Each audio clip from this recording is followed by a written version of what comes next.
All right, we are live on YouTube. Okay, good morning. Let's call to order the College Place Parks, Arbor and Recreation Board meeting for September 29th, 2023. We are live on YouTube. Okay, good morning. Let's call to order the College Place Parks, Arbor and Recreation Board.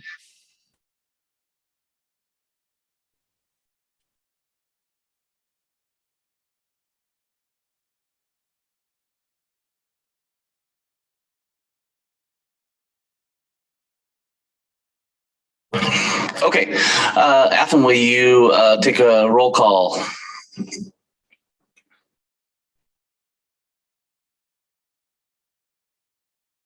Commissioner Fromm. Present. Commissioner Bissell. Present. Commissioner Bicknell has asked to be excused. Commissioner Green. Present. And Commissioner Thiel has asked to be excused. We do have a quorum. Okay, we have no public comment this morning, so we'll move down. I need a motion to approve our consent agenda. So moved. And we need a second.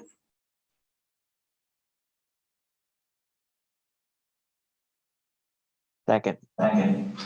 Okay, we have a motion and a second. All in favor of approval of the consent agenda, say aye.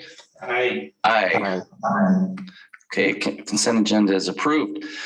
All right, we'll move on to our presentations. First presentation this morning. Welcome back, Mr. Phipps, Autumn Meadows and Whitman Park discussion. Yeah, thank you. Can you hear me? Yep. Yes, we can hear you. All right, I'm going to share my screen. And so I'm going to spend a quick moment just on the preferred alternative that was provided in the last presentation. And then we'll move into kind of the comments that came out of that and wanting to see a kind of a hybridized kind of alternative to the concept. So here at Autumn Meadows Park, this was presented in the last. This is a community garden focused design. The elements within this this concept included the community garden space, a shelter, and then an exercise path that led to the parking, a new parking area along 12th Street. The feedback that we gained during that was that the proposed parking in that triangle space, which is this top left corner, was not desired, and our new concept will remove that proposed parking. The comments that came out of that was there was ample parking along 12th for parallel parking. In addition, there was some comments about doing a proposed parking along Fabro Street, which I do have a concept of that as well. And there is some comments from that we got from our online survey.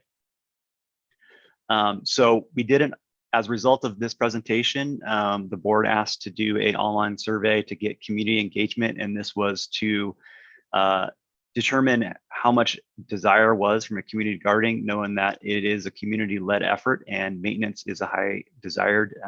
Otherwise, it could potentially could be a high maintenance risk from the city standpoint. So we did an online survey.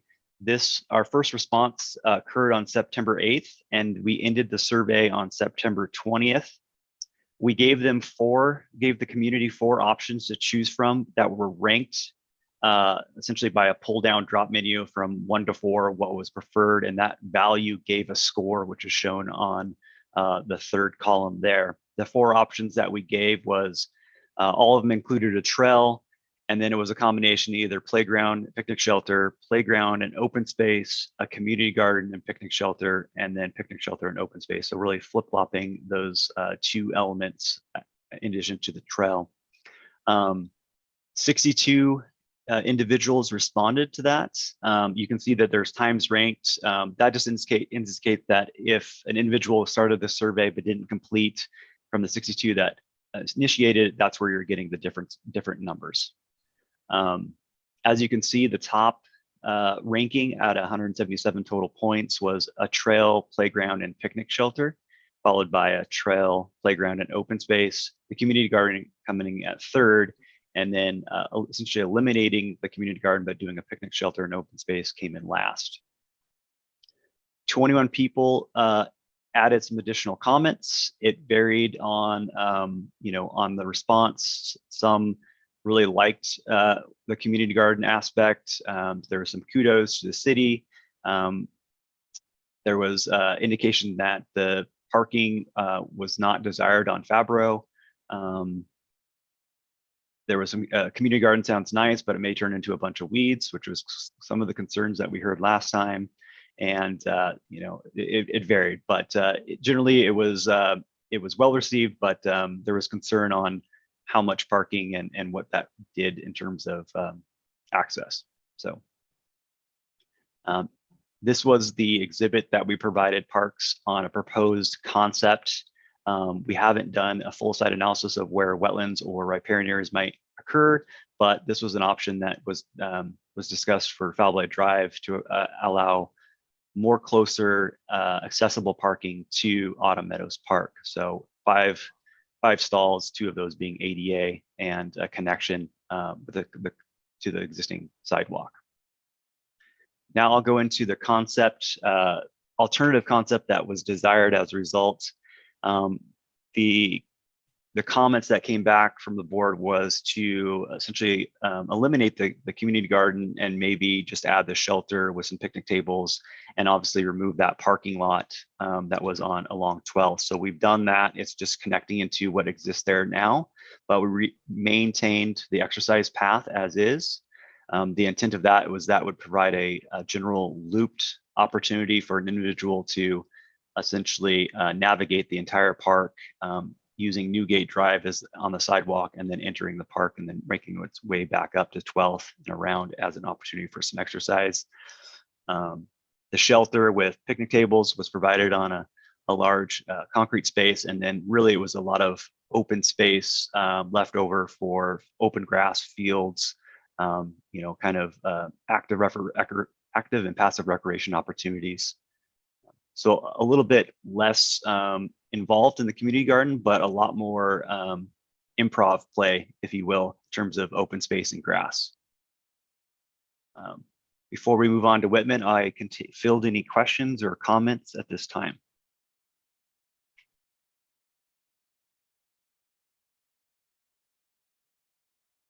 So this concept does not have any parking up top, correct? That's correct. Okay. I just see that was one of the key things in the survey, is that was the parking down below. So. Right, we eliminated the parking that was on this triangle space. It's kind of off this image here, but it connects into what exists there now up above on 12th. And with the idea that parallel parking would be adequate along 12th to support user visiting the park.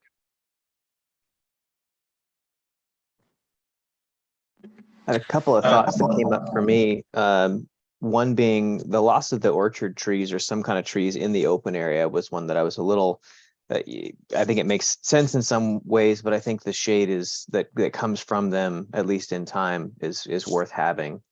The other thing is looking at the survey of the items that are there. I realize they kind of all but one have a playground in them, but the ones with playgrounds all scored the 3 highest. So I think we'd be remiss in not considering at least some small play structure integrated into this, since it seems that is, being desired by the survey.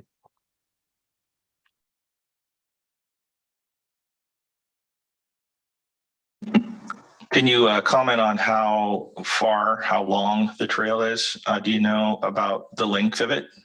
Oh, I don't have that number on hand. My guess is if for just the switchback areas, I would be hard pressed to figure a number. I can get you that number for sure later on, but I did not have that number on hand. I'm curious. I think that people, if they're going to use it as an exercise area, it's nice to they will figure out how far it is, and that, think of it in a certain way. I have to take 3 loops to get a mile or whatever it is. But that could be a helpful metric to kind of keep in mind. Another thing is, it strikes me that we have somewhat of a natural auditorium sort of setting. In movies in the park on a smaller scale potentially could happen here. People blankets on the hillside, maybe looking down to a screen near the structure. Potentially, maybe could accentuate that some in the landscaping if that's desired. But yeah, whatever we can do for shade, I think would be a good thing. The sun there is going to be coming out of the south. So trees lower down are going to probably be of more value there. The ones up on top, I think, are going to be shading more of the sidewalk throughout the year. But I don't know. I'd have to look at that more closely. Yeah, we can definitely make sure that our tree placement is providing as much shade on the southwest side of the area.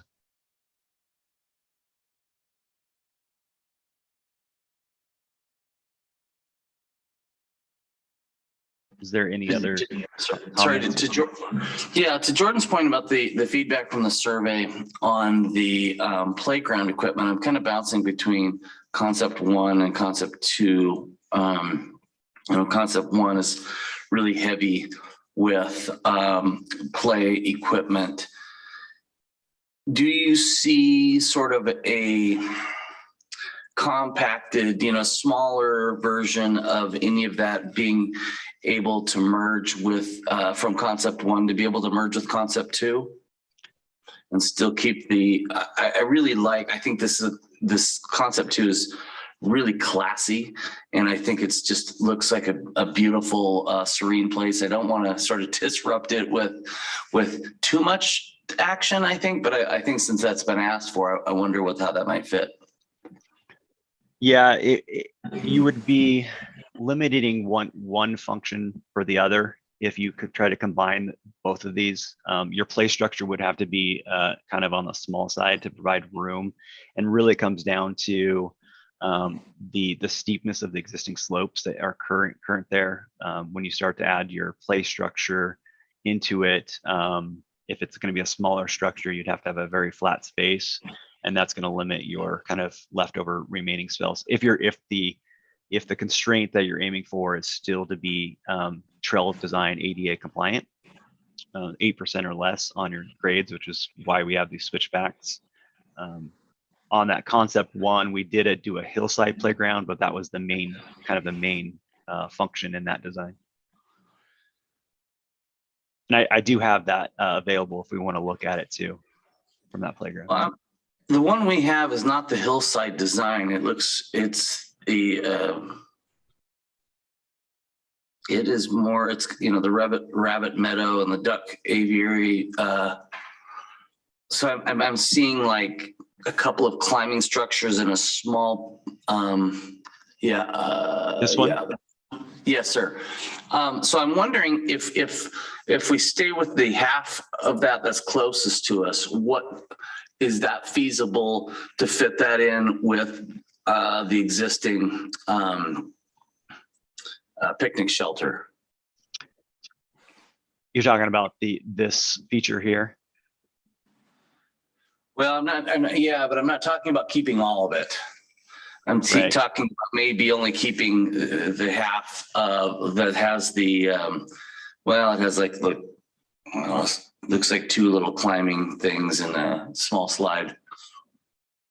Yeah, so this is probably a good example of this. So if we kept this upper half here, we could probably work in a smaller shelter on this lower half with remaining grass areas. Is that something that we feel is, based on the survey results, or do we want to stick with the concept 2 without it? It seems like the one other variable here that we can't avoid is, while the survey gives all of those options, it kind of seems like it's not entirely possible to fit all three of any of those options on one. So maybe maybe that's a more of an issue of how we phrase the questions, because I think having the like open space, picnic shelter, and playground really isn't feasible. So we got to kind of figure out which one to lop off, and maybe we can do a small version. I hate to see something get so disjointed that it's part of everything and all of nothing. Especially where the design of the more open park really seems fitting.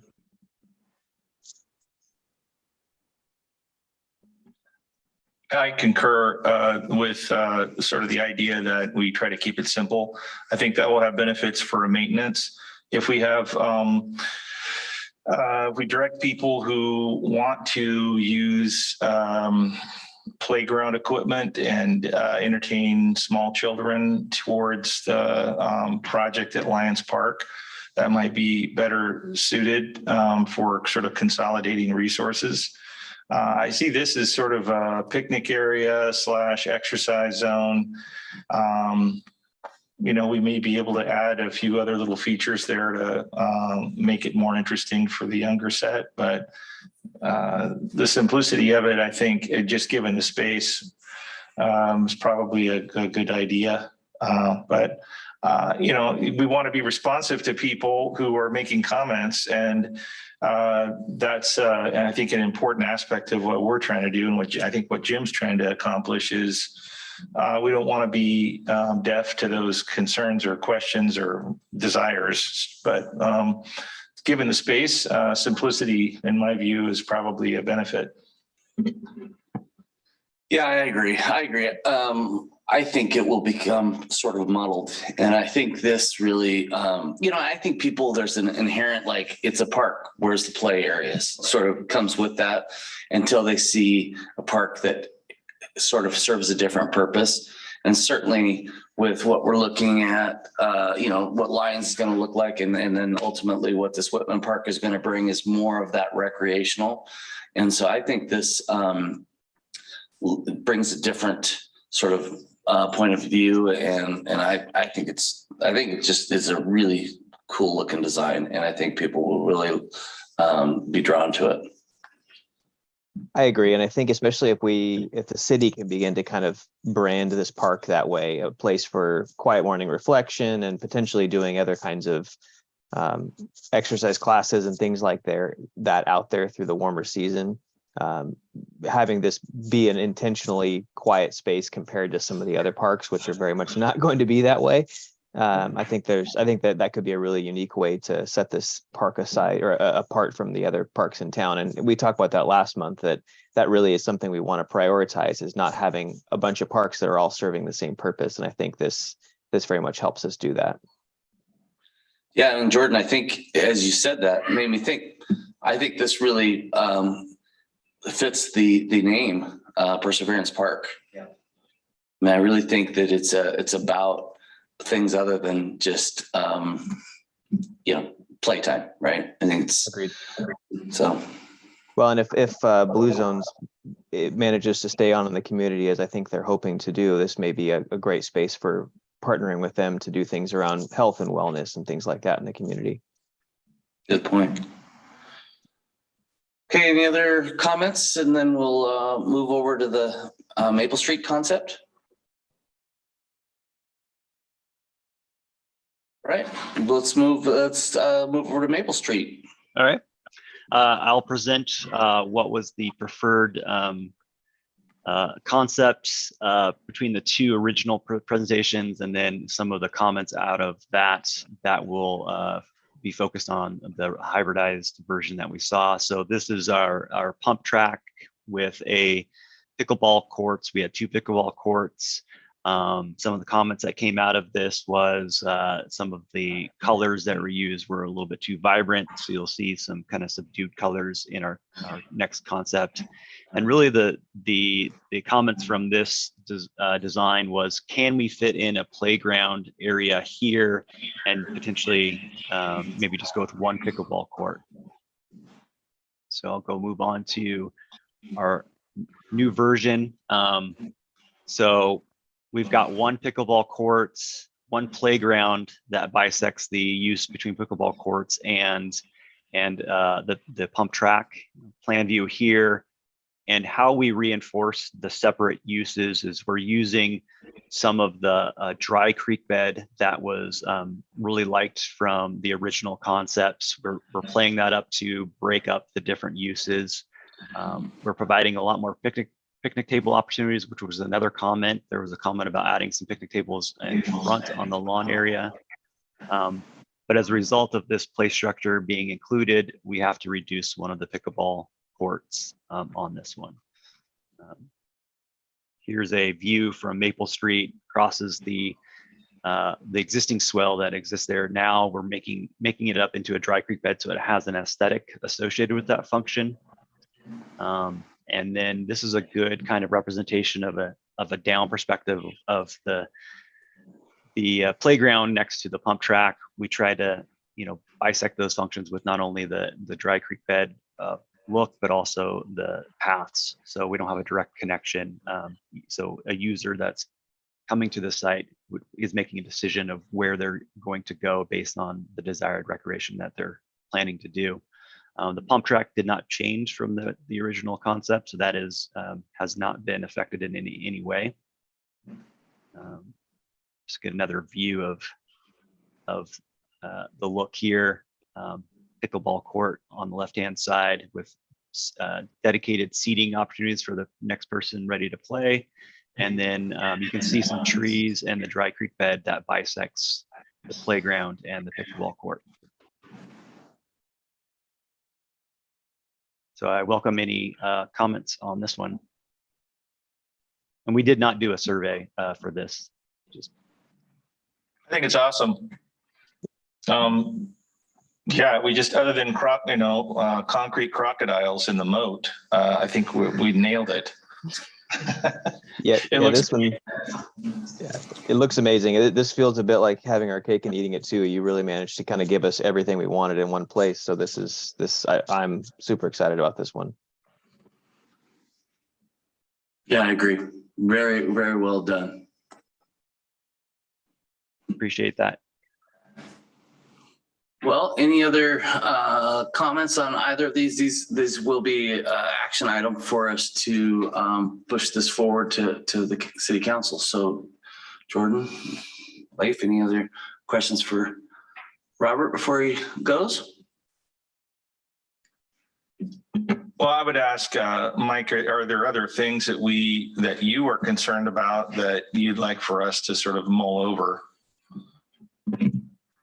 I think with the proposals as they've been given, it really encapsulates everything. I would say with the Autumn Meadows, I fully agree with your comments about the less is more, because we do have a limited park square. I know with like Lions Park and with the grant we now have for Veterans Park, that's going to be stretching things. So to be shoving a ton of things in the little space Autumn's Park, it would give me a note of caution, especially when running the demographics. It just wouldn't support that kind of investment right there.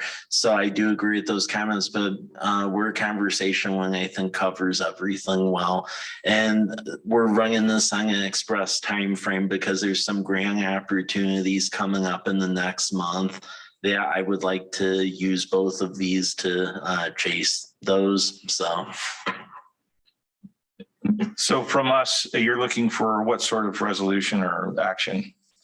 So basically a motion recommending whatever concepts you want for each of those to the city council. And then with that, I would then take it to council workshop next week to at least introduce them to it. The following meeting after that, I would hopefully they would vote for it, and that would tee us up for November and December to chase those grant opportunities to get some money towards this. Okay, well then I would move that we vote to push these forward to city council. Both of these proposals. The final ones that we just looked at. Yeah, the ones we just looked at. Okay. Yeah. Do you want to wait until the action? Oh no, they can jump into the same Okay. thing. So Yeah. this is awesome. Okay, so we have a motion to approve both of these and move them forward to city council. Can I get a second? Second. Okay, we do have a second. So all in favor, say aye. Aye. Aye. Again, great work, Robert, on this. Thank you for your patience and perseverance. So to speak. Appreciate it. I thank you for the opportunity to provide some concepts for you. All right, we'll move on to Lions Park Community Center. Mike. Oh, community events update. Oh, sorry, community events. I got excited. So community events. All right. Hi, I'm Athen. I'm your city events coordinator. Farmers Market just wrapped up yesterday. That was our last one of the season. Since Lions Park will be getting renovated in the spring, we will be at Kiwanis Park for the 2024 season, for the whole season. Knock on wood. But up next for the rest of the year, up next we have Trunk or Treat. That's happening 3 to 6 on October 31st here in the municipal complex parking lot. I've got 7 spots left for folks to hand out candy. We see over 2,000 people come through, and at least half of those are trick-or-treaters. So this is a big one. We will have a live DJ. The fire department will do their kids maze again. We'll have Walla Walla photo booth there. They have a really cool spinning photo booth opportunity. And it's free to participate. Anyone can come through. With that, any businesses that are already on College Avenue can hang a sign in their window to let trick-or-treaters know to come by their business. That's called Autumn on the Avenue. And then in December, we have Winterfest coming. We will have the lighted parade, and we will have vendors this year in the fire department bay, which we haven't for the past couple of years. And so that's coming up December, and then we start all over next year. And we're bringing back fireworks this year, so. Great, thank you. And then we're signed up for our booth, so. Okay, we'll move on to Lions Park and the community center. Okay, thank you. So I just wanted to make sure this was at your attention here. So you'll see this is basically a living document as we keep tweaking this, but you'll see the current iteration of the floor plans.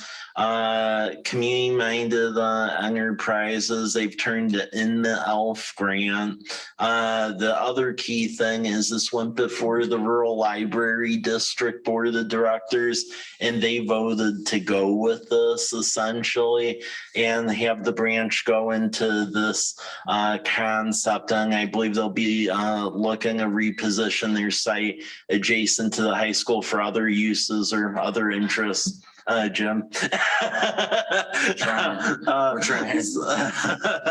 So that's a general gist of this here. So generally how we're positioning this is looking at a 3-way split of funding responsibility between the library, the city, and then the community-minded enterprises, and then whatever grants we get essentially lower that share proportionally. Right now, as far as grants floating around, we're already near the 5 million mark of the 10.1 million mark. So that's pretty good considering we duct taped this thing together last couple of months. I believe what the schedule for this would be is naturally we need to get phase 1 of the Lions Park project we've been talking about taken care of. So they'll be all in 2024. And I would suspect between 2025 and 2026 is when this would happen. So 2025 would likely be demo, and then later 2025, 2026 we actually be constructing this thing, and we'll be going after economic development money for the commercial kitchen. They'll be developing plans for that, so it's a lot more granular. And yeah, you can see how it's coming along. So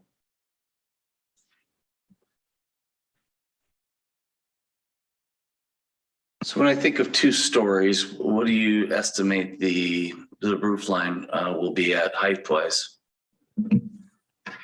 I mean, why estimate the height, Lang? It would probably maybe be, I mean, just trying to think about maybe 20, 25. It's going to have a little bit of a pitch to it, but not much.